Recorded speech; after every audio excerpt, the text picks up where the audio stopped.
ರೋಹನ್ ಮತ್ತೆ ಅಮನ್ ಮೆಡಿಕಲ್ ಕಾಲೇಜಿನ ಹಾಸ್ಟೆಲ್ ಅಲ್ಲಿ ತ್ಯಾಗಿ ಜೂನಿಯರ್ ನನ್ನ ತುಂಬಾ ರ್ಯಾಗಿಂಗ್ ಮಾಡ್ತಾ ಇದ್ರು. ಅಲ್ಲ ಕಣೋ ತ್ಯಾಗಿ, ನೀನ್ ನಮ್ಗೆ ಹೇಳು, ನಿನ್ ಹೆಸರು ತ್ಯಾಗಿ ಅಂತ ಯಾರು ಇಟ್ಟಿದ್ದು? ಅಂದ್ರೆ ಅಪ್ಪನ ಅಮ್ಮನ ಇಲ್ಲ ಜ್ಯೋತಿಷಿಗಳ? ಅದ್ ನನಗ್ ಗೊತ್ತಿಲ್ಲ. ಅಲ್ಲ ನೀನ್ ಎಂತ ಮನುಷ್ಯನೋ? ಅಲ್ಲ ನಿನಗೆ ನಾಮಕರಣ ಮಾಡಿದ್ ಯಾರು ಅಂತ ಕೂಡ ಗೊತ್ತಿಲ್ವಾ? ಸರಿ ಅದೆಲ್ಲ ಬಿಡು, ಈಗ ಹೇಳು ನಮ್ನ ನೀನ್ ಯಾವ್ಯಾವ ಹೆಸರಿಂದ ಕರಿತೀಯ ಅಂತ. ನಾನ್ ನಿಮ್ನ ಯಾವತ್ತೂ ಅಣ್ಣ ಅಂತ ಕರೆಯೋದು, ನಿಮ್ನ ಹೆಸರಿಟ್ಟು ಯಾವತ್ತೂ ಕರ್ದಿಲ್ಲ.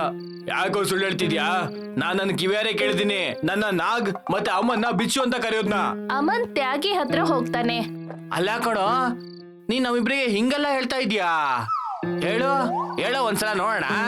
ಅಮನ್ ಮತ್ತೆ ರೋಹನ್ ತ್ಯಾಗಿನ ತುಂಬಾನೇ ಡಿಸ್ಟರ್ಬ್ ಮಾಡ್ತಾ ಇದ್ರು. ಆಗ ಅಲ್ಲಿ ಅಮನ್ ಗರ್ಲ್ ಫ್ರೆಂಡ್ ಜಿಯಾ ಬರ್ತಾಳೆ. ಕಮಾನ್ ಬಾಯ್ಸ್, ನೀವೆಲ್ಲ ಏನ್ ಮಾಡ್ತಾ ಇದ್ದೀರಾ? ಏನಿಲ್ಲ ಬೇಬಿ, ಸ್ವಲ್ಪ ಜೂನಿಯರ್ ಹತ್ರ ಕಷ್ಟ ಸುಖ ಮಾತಾಡ್ಕೊಂಡು ಹೋಗೋಣ ಅಂತ ಬಂದ್ವಿ.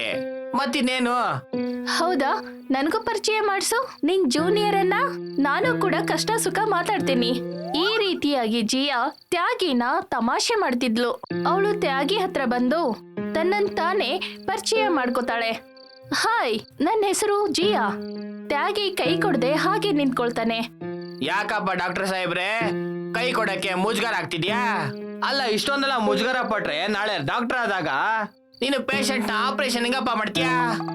ಅಣ್ಣ, ಅವಾಗ ಆಪರೇಷನ್ ಏನೋ ಮಾಡ್ತೀನಿ, ಯಾಕಂದ್ರೆ ಅವ್ನು ನನ್ನ ಪೇಷಂಟ್ ಆಗಿರ್ತಂತಾನೆ.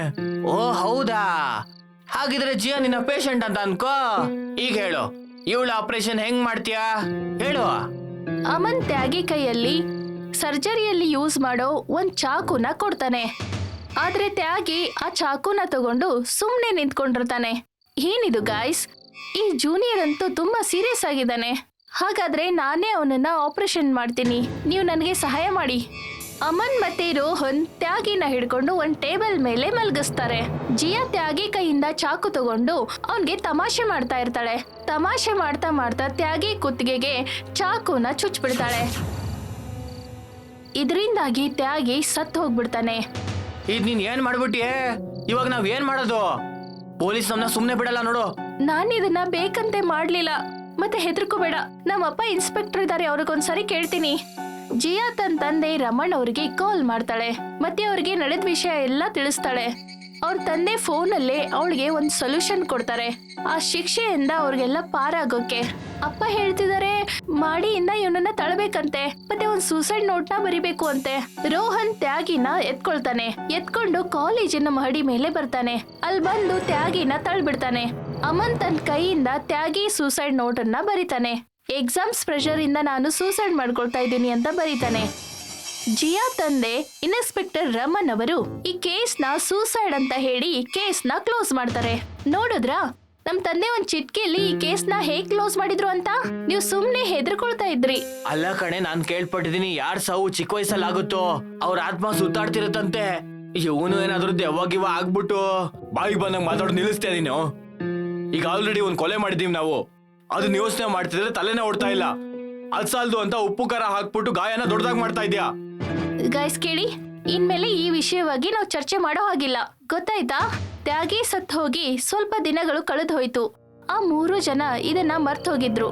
ಒಂದಿನ ರಾತ್ರಿ ಜಿಯಾ ತನ್ನ ಕೋಣೆಯಲ್ಲಿ ಮಲ್ಕೊಂಡಿರುವಾಗ ಯಾವ್ದೋ ಒಂದು ನೆರಳು ಅವಳ ಹತ್ರ ಬಂದು ನಿಲ್ಲುತ್ತೆ. ಅವಳು ಲೈಟ್ ಹಾಕಿ ನೋಡಿದಾಗ ಭಯಂಕರವಾಗಿ ಕಾಣ್ತಿರೋ ಒಬ್ಬ ಹುಡುಗ ತ್ಯಾಗಿ ದೆವ್ವ ಆಗಿ ಬಿಳಿ ಬಟ್ಟೆ ಹಾಕೊಂಡು ಮುಂದೆ ನಿಂತಿರ್ತಾನೆ. ಯಾರ್ ನೀನು? ಇಷ್ಟೊಂದ್ ರಾತ್ರಿ ನೀನ್ ಇಲ್ಲೇಕ್ ಬಂದಿದೀಯಾ? ನಾನು ಡಾಕ್ಟರ್ ತ್ಯಾಗಿ. ಇಷ್ಟೊಂದ್ ಮಧ್ಯರಾತ್ರಿಯಲ್ಲಿ ಏನ್ ಮಾಡಕ್ ಬಂದಿದೀಯಾ? ನಿನ್ನ ಆಪರೇಷನ್ ಮಾಡಕ್ ಬಂದಿದ್ದೀನಿ. ತುಂಬಾ ಆಸೆ ಇತ್ತಲ್ವಾ ನಿನಗೆ ಆಪರೇಷನ್ ಮಾಡ್ಬೇಕು ಅಂತ? ಇಷ್ಟ ಹೇಳಿ ಆ ಭೂತ ತನ್ನ ಜೇಬಲ್ಲಿರೋ ಸರ್ಜರಿ ಚಾಕುನ ಹೊರಗೆ ತೆಗಿತಾನೆ. ಮತ್ತೆ ಜಿಯಾ ಬಾಡಿಗೆ ಚಾಕುವಿಂದ ತಗೊಂಡು ಜೋರಾಗಿ ಕುಯ್ತಾನೆ. ಆಗ ಜಿಯಾ ಬಾಡಿಲಿ ರಕ್ತ ಬರೋಕೆ ಶುರು ಆಗುತ್ತೆ. ಇಲ್ಲ ಇಲ್ಲ, ಜಿಯಾ ನೋವಿಂದ ಒದ್ದಾಡಿ ಅಲ್ಲೇ ಸತ್ತು ಹೋಗ್ಬಿಡ್ತಾಳೆ. ಈ ವಿಷಯ ಅಮನ್ ಮತ್ತೆ ರೋಹನ್ಗೆ ಗೊತ್ತಾದಾಗ ಅವ್ರು ತುಂಬಾನೇ ಭಯ ಪಡ್ತಾರೆ. ಲೋ, ನನ್ಗೊಂದು ವಿಷಯ ಗೊತ್ತಾಯ್ತು. ಜಿಯಾ ಬಾಡಿ ಮೇಲೆ ಸುಮಾರು ಕಟ್ಮಾರ್ ಸಿಕ್ಕಿದ್ಯಂತೆ. ಒಂದ್ ವೇಳೆ ಅವನೇನಾದ್ರೂ ನಿನ್ಗೇನಾದ್ರೂ ಹುಚ್ಚಿಡ್ದಿದ್ಯಾ? ತ್ಯಾಗಿ ಸತ್ತೋಗಿದ್ದ ದಿನದಿಂದ ನೀನು ಅವನ್ ಬಗ್ಗೆನೇ ಮಾತಾಡ್ತಿದ್ಯಾ ಅಷ್ಟೇ. ನಾವು ಅವನ್ನ ಮರ್ತು ಕೂಡ ಹೋಗಿದ್ವಿ. ಸರಿ ಕಣಪ್ಪ, ಅವನ್ ದೆವ್ವ ಆಗಿದಾನ ಅಂತ ಅನ್ಕೊಂಡ್ರೆ ದೆವ್ವ ತನ್ನ ಕೈಯಲ್ಲಿ ಚಾಕು ಹಿಡ್ಕೊಳಕ್ ಆಗುತ್ತಾ ಹೇಳು? ಲೋ ಅವನು ದೆವ್ವ ಕಣೋ, ಅವ್ನ್ ಏನ್ ಬೇಕಾದ್ರೂ ಮಾಡ್ಬೋದು. ಈ ವಿಷಯವಾಗಿ ಅಮನ್ಗೆ ತುಂಬಾನೇ ಕೋಪ ಬರುತ್ತೆ. ಏನ್ ಬೇಕಾದ್ರೂ ಮಾಡ್ಬೋದಾ? ಸರಿ ಅವನನ್ನ ಮಾಡಿ ಮೇಲಿಂದ ಎತ್ಕೊಂಡೋಗಿ ಬಿಸಾಕ್ಬೋದಾ? ನಾನು ನನ್ನ ಬಿಸಾಕದ್ನಲ್ಲ, ಹಾಗೆ ಹೇಳು, ಬಿಸಾಕ್ಬೋದಾ? ಆಗ ಅವ್ರ ಮನೆ ಬಾಗ್ಲನ್ನ ಯಾರೋ ಜೋರಾಗಿ ಬಡಿತಾರೆ. ಯಾವನವನು ಇಷ್ಟೊತ್ತಲ್ಲಿ? ನಾನು ಡಾಕ್ಟರು. ಆ ಬಾಗ್ಲನ್ನ ಮತ್ತೆ ಹೊಡೆಯೋಕೆ ಶುರು ಮಾಡ್ತಾರೆ. ನನ್ನ ಮಗನೇ, ನೀನು ಫೈನಲ್ ಇಯರ್ ಕೂಡ ಪಾಸ್ ಮಾಡಕ್ ಆಗಲ್ಲ, ನೀನ್ ಡಾಕ್ಟರ್ ಆಗ್ಬಿಟ್ಯಾ? ನಿನ್ ಏನ್ ಮಾಡ್ತೀನಿ ನೋಡು. ರೋಹನ್ ಬಂದು ಆ ಬಾಗ್ಲನ್ನ ತೆಗ್ದಾಗ ಅವನ್ಗೆ ಬಾಯಿಂದ ಮಾತ್ಗಳೇ ಬರ್ಲಿಲ್ಲ. ಯಾಕಂದ್ರೆ ಎದುರುಗಡೆ ಇರೋ ತ್ಯಾಗಿ ಡಾಕ್ಟರ್ ಬಟ್ಟೆನ ಹಾಕೊಂಡಿದ್ದ. ಮತ್ತೆ ಅವನ್ ಮುಖ ನೋಡೋದಕ್ಕೆ ತುಂಬಾನೇ ಭಯಾನಕವಾಗಿತ್ತು. ತ್ಯಾಗಿ ದೆವ್ವ ರೂಮ್ ಒಳಗಡೆ ಬರುತ್ತೆ. ಪ್ಲೀಸ್ ನನ್ನ ಏನು ಮಾಡ್ಬೇಡ. ನಿನ್ನ ಸಾಯಿಸಿದ್ದು ಜಿಯಾ ತಾನೆ? ನೀನ್ ಹೇಗ ಅವಳ ಪ್ರಾಣನ ತಗೊಂಡಿದ್ಯಾ? ನಮ್ನ ಬಿಟ್ಬಿಡು. ಬಿಟ್ಬಿಡ್ತೀನಿ ನಿನ್ನ, ಆದ್ರೆ ಮಾಡಿ ಮೇಲಿಂದ. ತ್ಯಾಗಿ ಭೂತ ರೋಹನ್ ಕತ್ ಹಿಡ್ಕೊಂಡು ಅವನ್ನ ಹಾಸ್ಟೆಲಿನ ಮಹಡಿ ಮೇಲೆ ಕರ್ಕೊಂಡು ಹೋಗ್ತಾನೆ. ನನ್ನ ಕ್ಷಮಿಸ್ಬಿಡು, ನನ್ನಿಂದ ತುಂಬಾ ದೊಡ್ಡ ತಪ್ಪಾಗಿದೆ. ನಾನು ಇವತ್ತಿಂದ ನನ್ನ ಜೀವನದಲ್ಲಿ ಯಾರ ಜೊತೆ ರ್ಯಾಗಿಂಗ್ ಮಾಡಕ್ ಹೋಗಲ್ಲ. ಪ್ಲೀಸ್ ನನ್ನ ಬಿಟ್ಬಿಡು. ಇದ್ದಾಗೋ ಬಿಟ್ಬಿಟ್ಟೆ. ತ್ಯಾಗಿ ದೇವ ರೋಹನ್ ಅನ್ನ ಮೇಲ್ಗಡೆಯಿಂದ ಕೆಳಗೆ ಚೆಲ್ಬಿಡ್ತಾನೆ. ಅಷ್ಟೊಂದು ಎತ್ತರದಿಂದ ಕೆಳಗಡೆ ಮೋಹನ್ ಬಿದ್ದಿರೋದಕ್ಕೆ ಅವನು ಅಲ್ಲಿ ಸತ್ತೋಗ್ಬಿಡ್ತಾನೆ. ಇದನ್ನ ಅಮನ್ ನೋಡ್ತಾನೆ ಇದ್ದ. ಅವನು ಪೊಲೀಸ್ ಸ್ಟೇಷನ್ಗೆ ಬಂದು ಇನ್ಸ್ಪೆಕ್ಟರ್ ರಮನ್ ಅವರನ್ನ ಭೇಟಿ ಮಾಡ್ತಾನೆ. ಸರ್, ಆ ತ್ಯಾಗಿ ದೇವ ನನ್ನ ಫ್ರೆಂಡ್ ರೋಹನ್ನ ಕೂಡ ಸಾಯಿಸ್ಬಿಡ್ತು. ನನ್ ಕಣ್ಣಾರೆ ನೋಡ್ದೆ. ಸ್ವಲ್ಪ ಸಮಾಧಾನ ಮಾಡ್ಕೋ. ನಾನು ಜಿಯಾಗೂ ಕೂಡ ಇದನ್ನೇ ಹೇಳಿದ್ದೆ, ಆ ವಿಷಯನ ಮರೀರಿ ಅಂತ. ನಿಮ್ಮ ಕೈಯಿಂದ ಒಬ್ಬ ವ್ಯಕ್ತಿಯ ಕೊಲೆ ಆಗಿದೆ ಅಂತ. ಆದ್ರೆ ನೀವೆಲ್ಲ ಸರ್, ನೀವ್ ಇವಾಗ್ಲೂ ಇದೇ ಮಾತನ್ನ ಹೇಳ್ತಾ ಇದ್ದೀರಾ? ಜಿಯಾ ಬಾಡಿನ ಸರ್ಜರಿ ಚಾಕುವಿಂದ ಕಟ್ ಮಾಡಿದ್ದು. ಈಗ ಸ್ವಲ್ಪ ಹೊತ್ತಿಗೂ ಮುಂಚೆ ರೋಹನ್ ಸತ್ತೋಗಿದ್ ಕೂಡ ನಾನು ನೋಡ್ದೆ.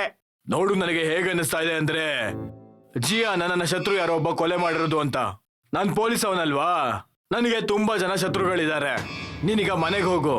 ನಿನ್ನ ಹತ್ರ ನಾನು ನಾಳೆ ಮಾತಾಡ್ತೀನಿ. ಇನ್ಸ್ಪೆಕ್ಟರ್ ರಮನ್ ಅವ್ರಿಗೆ ಅಮನ್ ಹೇಳಿರೋ ಮಾತಿನ ಮೇಲೆ ನಂಬಿಕೆ ಇರಲಿಲ್ಲ. ಭಯ ಪಡ್ತಾ ಅಮನ್ ತನ್ನ ಮನೆಗೆ ಹೋಗ್ತಾನೆ. ಮತ್ತೆ ಪೊಲೀಸ್ ಸ್ಟೇಷನ್ ಇಂದ ಸ್ವಲ್ಪ ದೂರ ಹೋದ್ಮೇಲೆ ಅವನ್ಗೆ ದೂರದಿಂದ ಒಂದ್ ಶಬ್ದ ಕೇಳ್ಬರುತ್ತೆ. ಸಾಹೇಬ್ರೆ, ನನ್ಗೋಸ್ಕರ ಒಂದು ಲೆಟರ್ ಬರ್ದ್ ಕೊಡ್ತೀರಾ? ಹಾ, ಬರ್ಕೊಡ್ತೀನಿ. ಆದ್ರೆ ನೀವ್ಯಾರು? ಮತ್ ನಿಮ್ಗೆ ಯಾವ ಲೆಟರ್ ಬರ್ಕೊಡ್ಬೇಕು? ಆ ವ್ಯಕ್ತಿ ಅಮನ್ ಹತ್ರ ಬರ್ತಾನೆ. ಇದನ್ನ ನೋಡಿ ಅಮನ್ಗೆ ಉಸಿರು ಕಟ್ಟಾಗುತ್ತೆ. ನನಗೆ ಸೂಸೈಡ್ ಲೆಟರ್ ಬರ್ಕೊಡ್ಬೇಕು. ತಗೋ ಪೆನ್ನ, ಮತ್ತೆ ಬರ್ಕೊಡು. ಅಮನ್ ಕೈ ಹೆದರಿಕೆಯಿಂದ ನಡುಕ್ತಾನೆ ಇದ್ವು. ಪ್ಲೀಸ್ ನನ್ನ ಸಾಯಿಸ್ಬೇಡ. ನೀನ್ ಈಗಾಗ್ಲೇ ಇಬ್ರನ್ನ ಕೊಲೆ ಮಾಡಾಗಿದೆ. ನಾನ್ ಬರೀ ನಿನ್ನ ಹೆಸರಲ್ಲಿ ಸೂಸೈಡ್ ಲೆಟರ್ ಮಾತ್ರ ಬರ್ದಿದ್ದು. ಮತ್ ಹೀಗ್ ಮಾಡೋದಕ್ಕೆ ಜಿಯಾ ಅವರಪ್ಪ ರಮಣ್ ನನ್ಗೆ ಹೇಳಿದ್ದು.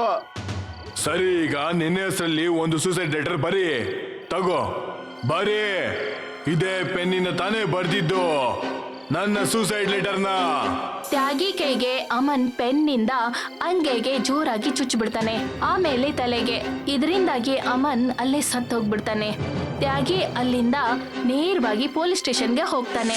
ಅವನು ಡಾಕ್ಟರ್ ಬಟ್ಟೆ ಹಾಕಿದ್ರಿಂದ ರಮನ್ ಅವನ್ಗೆ ಒಂದು ಪ್ರಶ್ನೆ ಕೇಳ್ತಾನೆ. ಡಾಕ್ಟರ್ ಸಾಹೇಬ್ರೆ, ಯಾವ್ದಾದ್ರು ಕಂಪ್ಲೇಂಟ್ ಕೊಡೋದಿತ್ತಾ? ಮತ್ತೆ ತ್ಯಾಗಿ ತುಂಬಾ ಇನ್ನೋಸೆಂಟ್ ಇಂದ ಒಂದ್ ವಿಷಯ ಹೇಳ್ತಾನೆ.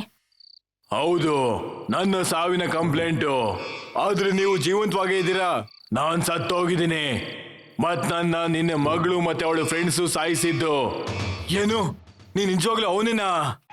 ಇನ್ಸ್ಪೆಕ್ಟರ್ ರಮನ್ ತನ್ನ ಗನ್ ಅನ್ನ ಕೈಯಲ್ಲಿ ತಗೊಳ್ತಾನೆ. ಮತ್ತೆ ತ್ಯಾಗಿಗೆ ಗನ್ ಇಂದ ಶೂಟ್ ಮಾಡ್ತಾನೆ. ಆದ್ರೆ ಇದರಿಂದ ಅವನ್ಗೆ ಏನೂ ಆಗಲ್ಲ. ಒಬ್ಬ ಸತ್ತಿರೋನ್ನ ಎಷ್ಟು ಸಲ ಸಾಯಿಸ್ತೀಯಾ? ತ್ಯಾಗಿ ದೇವ್ವ ಇನ್ಸ್ಪೆಕ್ಟರ್ ಹತ್ರ ಹೋಗ್ತಾನೆ. ಹೋಗಿ ಅವನಲ್ಲಿರೋ ಗನ್ನನ್ನ ಕೈಯಿಂದ ಕಸಿದ್ಕೊಳ್ತಾನೆ. ನಿನ್ನ ಯಾರು ಸಾಯಿಸಿದ್ರು? ಅವ್ರನ್ನ ಈಗಾಗಲೇ ಸಾಯಿಸಿದ್ಯಾ? ನನ್ನ ಬಿಟ್ಬಿಡು. ನಿನ್ನ ಸಾವಲ್ಲಿ ನಂದು ಯಾವುದೇ ಕೈವಾಡ ಇಲ್ಲ. ಕೈವಾಡ ಇಲ್ಲ, ಆದ್ರೆ ಸಾವನ್ನ ಮುಚ್ಚಾಕಕ್ಕೆ ಪ್ರಯತ್ನ ಪಟ್ಟೆ ತಾನೆ? ಹೇಳು. ಈಗ ಇದೇ ಕೈಯಿಂದ ನಾನು ನಿನ್ನದೇ ಗನ್ನಿಂದ ನಿನ್ನ ಸಾಯಿಸ್ತೀನಿ.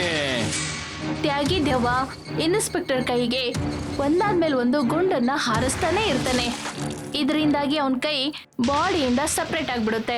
ಎರಡು ಕೈ ಕಟ್ಟಾಗಿ ರಮನ್ ಬಾಡಿ ನೆಲದ ಮೇಲೆ ಬೀಳುತ್ತೆ. ಅವನು ಸ್ವಲ್ಪ ಹೊತ್ತು ನರಳಾಡ್ತಾ ಅಲ್ಲೇ ಸತ್ತು ಹೋಗ್ಬಿಡ್ತಾನೆ. ಮತ್ತೆ ತ್ಯಾಗಿ ದೆವ್ವ ಗಾಳಿಯಲ್ಲಿ ಮರೆಯಾಗ್ಬಿಡುತ್ತೆ.